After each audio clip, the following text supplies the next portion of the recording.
Welcome back to Friday Fire, everybody. I'm Reggie Holmes, your host with Enthuse Creative, and I'm really excited to have Devon Holman here, uh, founder and consultant with Holman Strategies LLC. Devon, welcome to our show. Thank you, Reggie. Appreciate being here today. Yes, we are glad to have you. We just want to let everybody know that Friday Fire is brought to you by SOAR, which is Stand Out and Rise. That's our new personal brand coaching program. You can learn more at standoutandrise.com. And the theme of this season's Friday Fire broadcast are highlighting people who have started their business during the pandemic. It's been a challenging time for everyone, but some people have approached it by going out there and creating their own opportunity. And Devon is one of these people. And so we're really excited again to have you. Uh, Let everybody know about Holman Strategies, the work that you do, and how you got into that space. Sure. So, Holman Strategies is a consulting firm that I started last year in April of 2020, just a little less than a month after the whole world went on to lockdown in response to COVID-19. And the reason why I started this business is ever since I was a little girl, I've always wanted to help people. And I spent over a decade in the nonprofit industry utilizing my skills and talents to help disadvantaged communities. And I've also had leadership roles on the development team, and I've been well connected to other development professionals. So, having that inside information means that I know the day in and day out struggles that often make our job more difficult than necessary as development professionals. So, I saw an opportunity to help various nonprofit superheroes like myself utilize their skills in a streamlined fashion to meet the needs of the people they're serving in the community. That's great. And so, being on this side of entrepreneurship, now serving people who are in the nonprofit space, what's what's the a big difference between being on that nonprofit side and then now being an entrepreneur? Oh, there's a lot more responsibility on yourself to make sure that you're well organized and getting things done. And I would say what I do appreciate being lifted is the pressure of having to raise all that money when you are the nonprofit professional, the one who's out there beating the pavement, asking people for donations.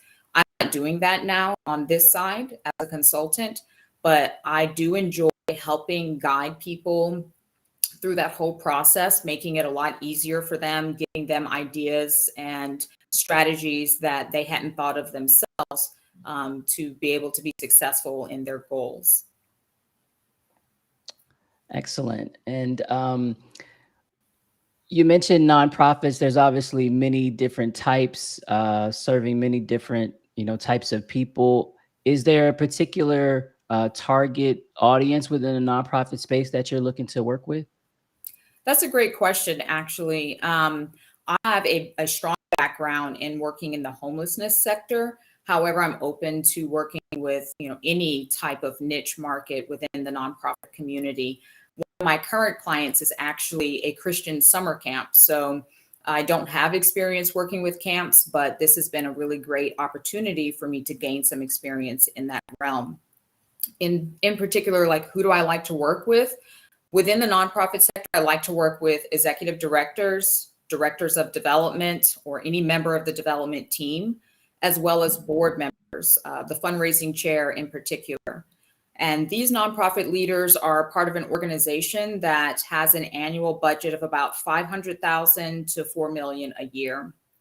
And they're struggling with managing the various tasks of their fundraising department, maybe even reaching some of their annual fundraising goals, and stuck on how to move some projects forward or elevate them to the next level. Great. And you're definitely the person that can help them. So you mentioned earlier about how you've always sought to help people. I'm wondering if you can think about a time in your childhood, or maybe that very first time when you knew that it was a passion of yours to help people. Like when did you discover that? I would say the very first thing that comes to my mind, I don't know if this is the exact moment that I realized I enjoyed helping people, was maybe in high school when I noticed that someone was sitting at lunch by themselves and they were kind of like the outcast. And I do recall intentionally going to spend time with them, sitting next to them at lunch, engaging in a conversation with them. Until this day, I have a lot of friends within my community and my network that are typically labeled as the outcast, because I see this need that's being unmet by other people around them. And so I want to help them in that way. So that's one thing that came to my mind first. Sure. No, that's huge. Um we all need those people at different times Mhm. to come sit by us at the lunch table. So Yes. so glad to see that you're still doing that and having an impact by helping people. So you started your business last year. Let's think 3 to 5 years down the road. Where would you like to be in terms of your practice?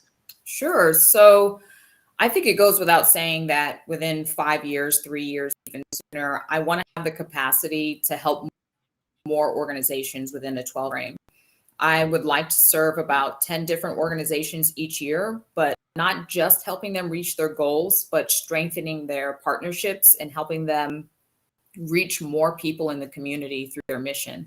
I'd also like to utilize a portion of my revenue that I make from my business to help causes that are close to my heart.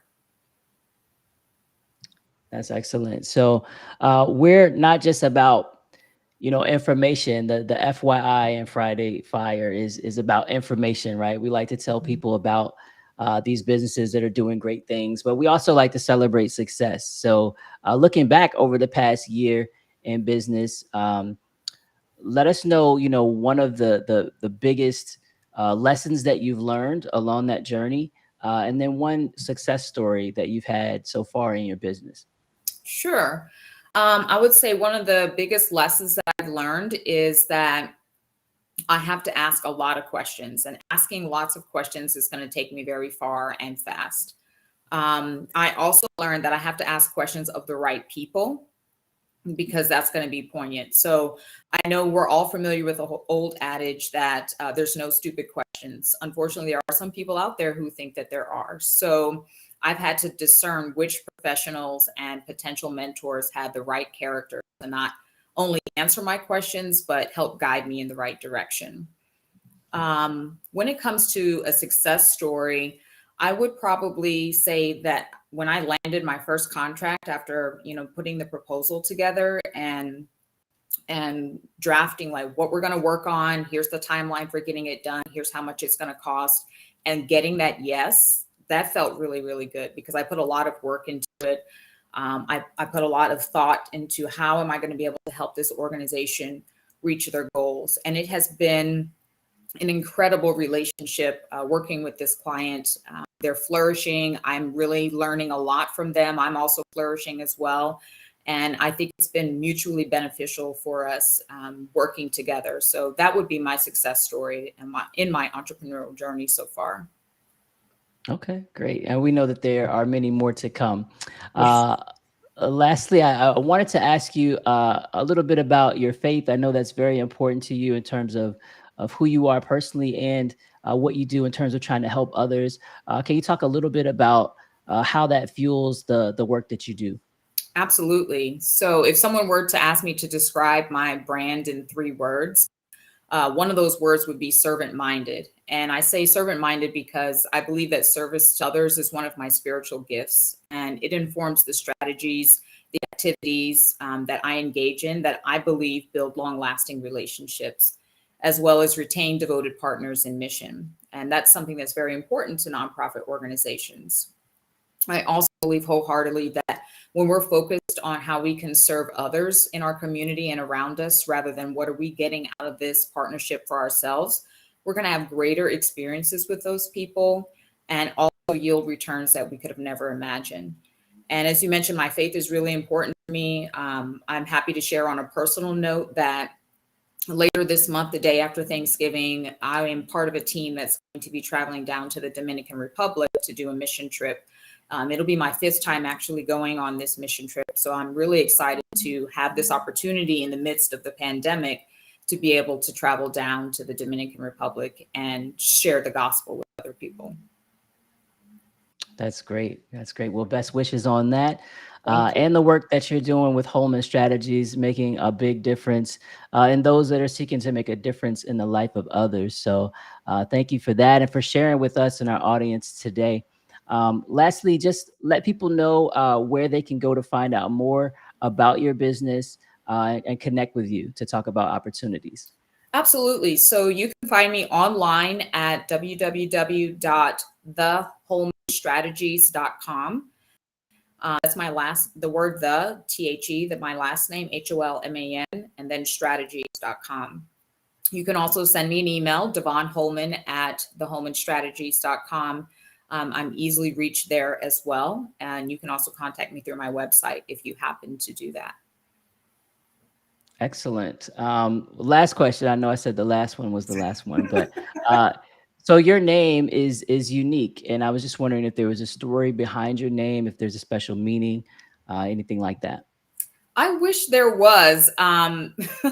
I tell people, because my name does get brought up in conversations a lot. It is a conversation starter, especially because it's spelled so different. There, it doesn't have any special meaning. It's something that my father came up with. My mother did not name me. My father actually named me both my first and middle name, and he was also responsible for naming my older sister, who has a unique name as well, which is Taboya, and she spells it with a T, a capital B, O, Y, A. So I don't know why he decided to do this. This is his thing. He did not name my younger sister right behind me. My mom did. So she has a simpler name, Janine. But I do have a unique name, which for a while I didn't like actually. But I've been pretty happy with keeping it because it is a topic for conversation in almost with everyone that I meet. So Great, great. Well, you are a unique person with a unique name and unique gifts that you've been able to share with us and share with others. So keep doing your thing. We're really grateful to be able to talk with you and have you share with our audience today on Friday Fire. thank you so much, Reggie, for this opportunity to speak with you and the members of your audience. And I thank you for giving me the opportunity to get some exposure for my brand and my business. And I want to wish you and everyone that's watching today a happy and safe weekend. Well said. Likewise. And to everybody that tuned in, thank you. Have a great weekend. God bless. See you guys next Friday.